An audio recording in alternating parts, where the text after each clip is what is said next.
आता पाहूया लोकसभेच्या महासंग्रामासंदर्भातल्या टॉप 9 बातम्या। पंतप्रधान नरेंद्र मोदींची एक्सक्लुझिव्ह मुलाखत। प्रश्न टीव्ही 9 नेटवर्कचे उत्तर पंतप्रधान मोदींची। लोकसभा निवडणुकीच्या पार्श्वभूमीवर पहा महामुलाखत। उद्या रात्री 8 वाजता फक्त टीव्ही 9 मराठीवर। नाशिकमधून शिंदे गटाकडून हेमंत गोडसेंना उमेदवारी जाहीर। नाशिकच्या जागेवरचा दावा भाजपने सोडला।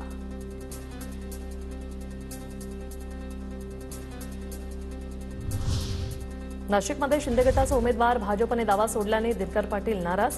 बावनकुळे फडणवीस महाजनांना भेटून पुढचा निर्णय घेणार असल्याची माहिती।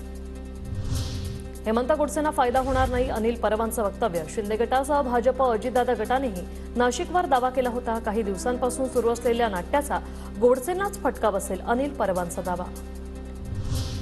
शांतिगिरी महाराजांनी हेमंत गोडसेंना आशीर्वाद द्यावे। नाशिकसाठी शिंदे गटानं गोडसेंना तिकीट दिल्यानंतर भुसेंची विनंती। दरम्यान शांतिगिरी महाराजांनी आधीच दाखल केलेला आहे उमेदवारी अर्ज।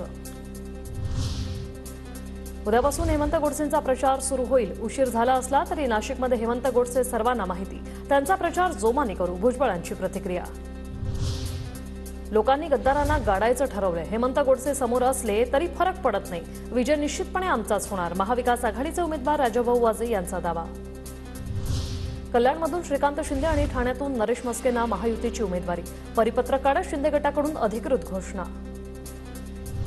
महायुतीचे ठाण्याचे उमेदवार नरेश मस्के आणि कल्याण डोंबिवलीचे उमेदवार श्रीकांत शिंदेंनी घेतली राज ठाकरेंची भेट। मनसेने महायुतीला पाठिंबा दिल्यानंतर राज ठाकरेंच्या निवासस्थानी भेट।